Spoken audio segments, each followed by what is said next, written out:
Bienvenue sur Africa 24 dans cette nouvelle édition du 12-15. Voici les titres de l'actualité. Triste anniversaire au Rwanda. Le pays des 1000 collines commémore depuis ce dimanche 7 avril les 25 ans du génocide de 1994. Un massacre qui a coûté la vie à plus de 800 000 personnes. Le général Khalifa Haftar poursuit son offensive sur Tripoli. L'homme fort de l'Est libyen a ordonné le 4 avril à ses troupes de s'emparer de la capitale libyenne, ce qui fait craindre une entrave au processus de paix. Et le billard veut se faire une place dans le monde du sport international. La discipline est de plus en plus populaire et est portée par de grands joueurs tels que la Sud-Africaine Joy Willenberg, portrait à suivre dans cette édition. Le Rwanda commémore le douloureux souvenir du génocide de 1994 perpétré envers les Tutsis qui a coûté la vie à plus de 800 000 personnes. Le début des commémorations a commencé ce dimanche 7 avril. Il durera 100 jours à Kigali sous l'égide du président Paul Kagame, un sujet de Corinne Camden. Au Rwanda, les commémorations ont commencé ce dimanche 7 avril pour marquer le 25e anniversaire du génocide au cours duquel environ un dixième de la population a été massacrée. Les Rwandais se sont rassemblés dimanche pour entamer 100 jours de deuil, le temps qu'il avait fallu en 1994 pour ôter la vie à 800 000 Rwandais, majoritairement Tutsis. Pour Aline Ouassé Touransinze, guide au musée du génocide, cette journée est toujours chargée d'émotions. Presque toute la famille de ma mère est enterrée ici. Donc être ici, pour moi, c'est vraiment un honneur. Le site commémoratif de Gisozi est le lieu de repos définitif de plus d'un quart de million de personnes tuées au cours des 100 jours de génocide en 1994. Selon l'UNICEF, plus de 300 000 enfants ont été brutalement tués lors de cette tragédie. La salle commémorative dédiée aux enfants est très touchante. Chaque fois que j'entre dans la pièce, je ne suis jamais la même personne quand je ressors. Il y a cette vidéo dans le musée où des gens ont été tués. Je me demanderai toujours comment une personne décide de tuer des innocents.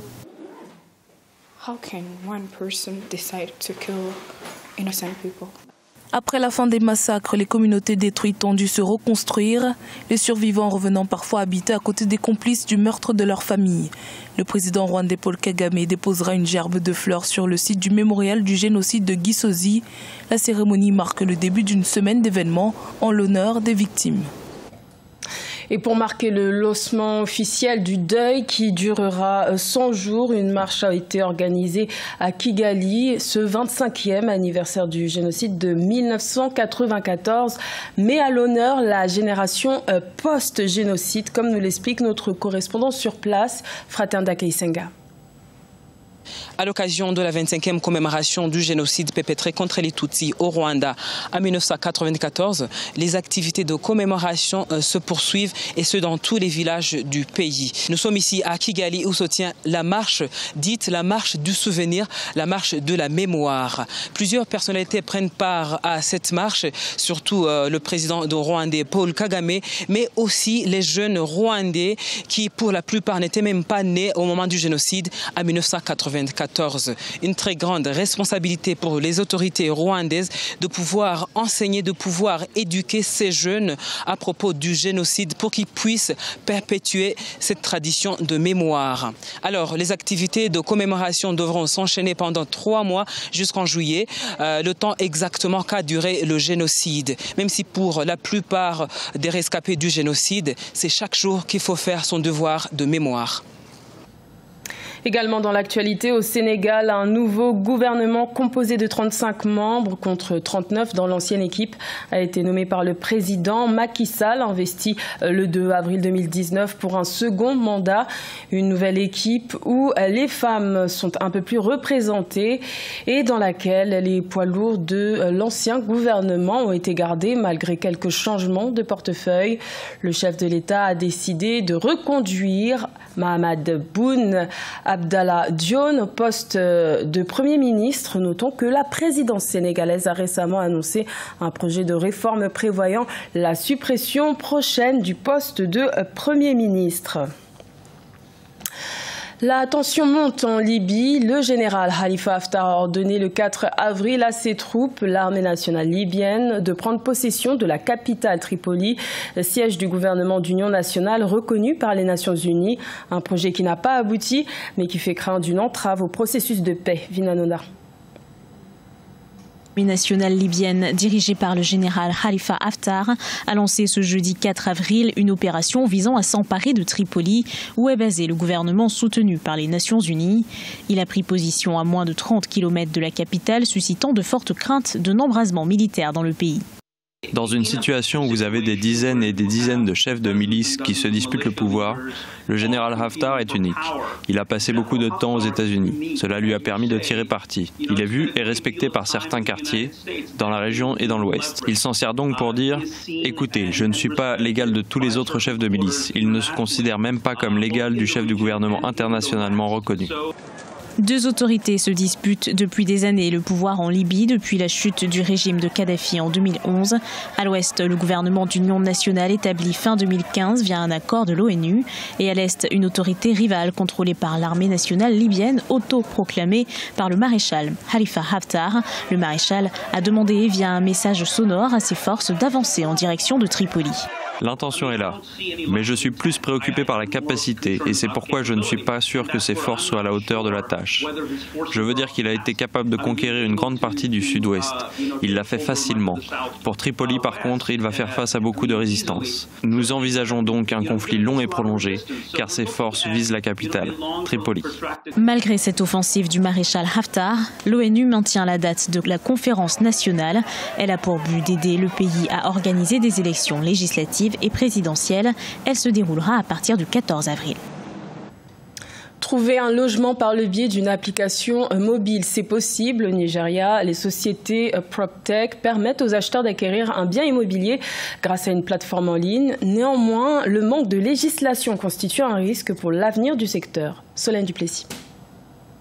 Les Nigérians de plus en plus nombreux à rechercher un logement en ligne, un phénomène qui permet l'émergence des sociétés de technologie spécialisées dans l'immobilier, des sociétés PropTech qui profitent notamment d'une croissance démographique rapide.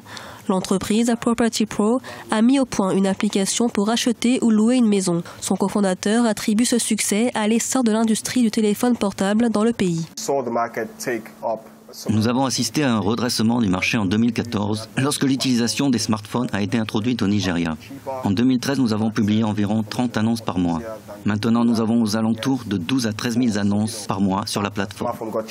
Toutefois, le manque de réglementation dans les offres en ligne n'est pas sans risque.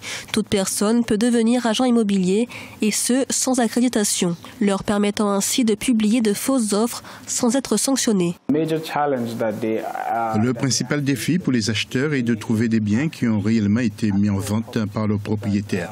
Certaines personnes trouvent que leurs biens immobiliers ont été répertoriés en ligne sur des plateformes et ne savent pas comment cela s'est passé. Avec 107 millions d'abonnés, le Nigeria compte le plus grand nombre d'internautes en Afrique, soit une hausse d'environ 85% en 5 ans. Les entreprises technologiques envisagent de généraliser la recherche de logements en ligne grâce au développement de smartphones et de services à moindre coût.